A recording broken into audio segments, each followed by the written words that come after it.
Cricket খেলাকে কেন্দ্র করে ধুন্ধুমার কাণ্ড দুর্গাপুরের 54 ফুট এলাকায়। চাঞ্চল্য দুর্গাপুরে, আহত পুলিশ। এক মহিলা স্কুটি নিয়ে চলে আসে ক্রিকেট মাঠে, সেখান থেকেই অশান্তি শুরু। কি হয়েছিল ঘটনা?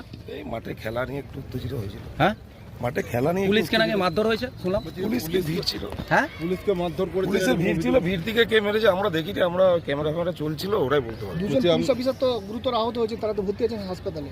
আমরা শুনেছি, আমরা খেলা ম্যানেজমেন্ট করছিলাম, এখানে অনেক ছেলে ছিল, কারা বাইরের ছেলে ছিল। বলছি আপনারা ম্যানেজমেন্টে ছিলেন, আপনাদের ভলেন্টিয়ার বা আপনাদের কোনো ছিল, আমরা সবাই ছিলাম। আমরা একজন মহিলাকে ছিলাম, মারধর করেছে বলে অভিযোগ, মেরে দিয়েছে। একটা মহিলাকে সেটা মারধর আমরাও করেছে। দুঃখিত তার জন্য। পুলিশকে কেন মারধর করতে গেলেন? পুলিশকে মারার ব্যাপারটা আমরা তো সব ওখানে ছিলাম, এখানে অনেক ভিড় ছিল, বাইরের কিছু ছেলে ছিল, টিমের ছেলে, যে ভিড় থেকে কে মেরে দিয়েছে আমরা এখনো জানি না। খেলা কি শেষ হয়ে গেছে না অর্ধেক খেলা? না, খেলার মাঝখানে। ঝামেলাটা কি নিয়ে? ঝামেলাটা এখানে একটা মহিলা আছে, মহিলাটা হঠাৎ স্কুটি নিয়ে এসে আমাদের পিছে দাঁড়িয়ে যায়। পিছে দাঁড়িয়ে যায়, এদিকে আমরা গেলাম যে আপনি এমনি কেন করলেন, বলছে আমার গাড়িটা ঢুকতে পারছে। এই নিয়ে ঝামেলা শুরু।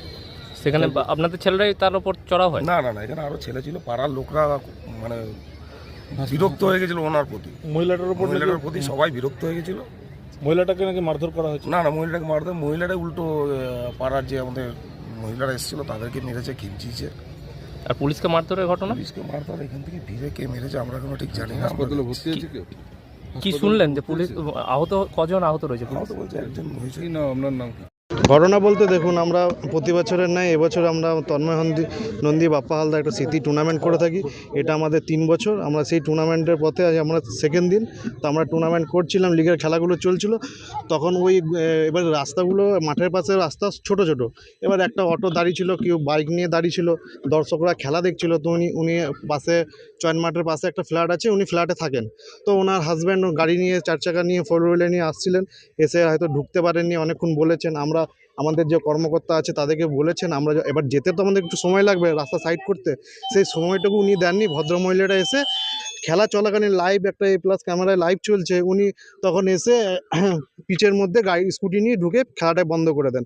তো ওনাকে বলা হয় যে খেলাটা কেন এইভাবে বন্ধ করলেন, আপনি তো এটা ঠিক করলেন না।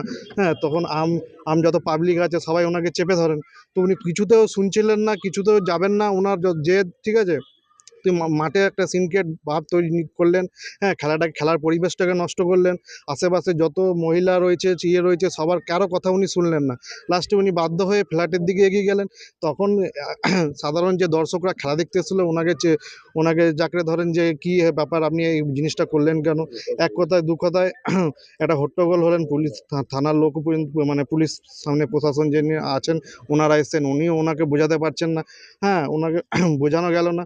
তারপরেও উনি শেষ, এখন যখন প্রশাসনরা লাস্টে বোঝাতে না পেরে, অনেক প্রশাসন দূর থেকে এসে যখন তাদেরকে সাইড বের করে নিয়ে চেষ্টা করে, তখন জনতা পাশাপাশি হয়তো কোনো কারণে কিছু ঠেলাঠেলি করেছে। হ্যাঁ, তো ঠেলাঠেলি করাতে কোনো সিভিক ম্যাডামের হয়তো লেগেছে। এবার লেগে যাওয়াতে এবারে আমাদের যে টুর্নামেন্টটা আমরা অর্গানাইজ করছি, একটা বাজে আমাদের নামে একটা রেপুটেশন খারাপ হলো। যে তো পুলিশ আমাদের সবসময় সঙ্গে আছে, আমরা বলেও গেলেন বড়বাবু দুর্গাপুর।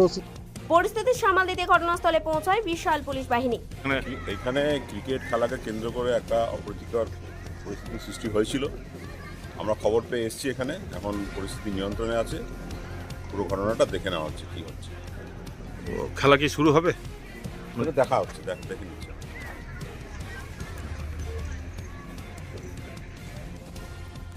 দুর্গাপুর থেকে অনুরাধা সেনগুপ্তের রিপোর্ট, খাঁটি খবর।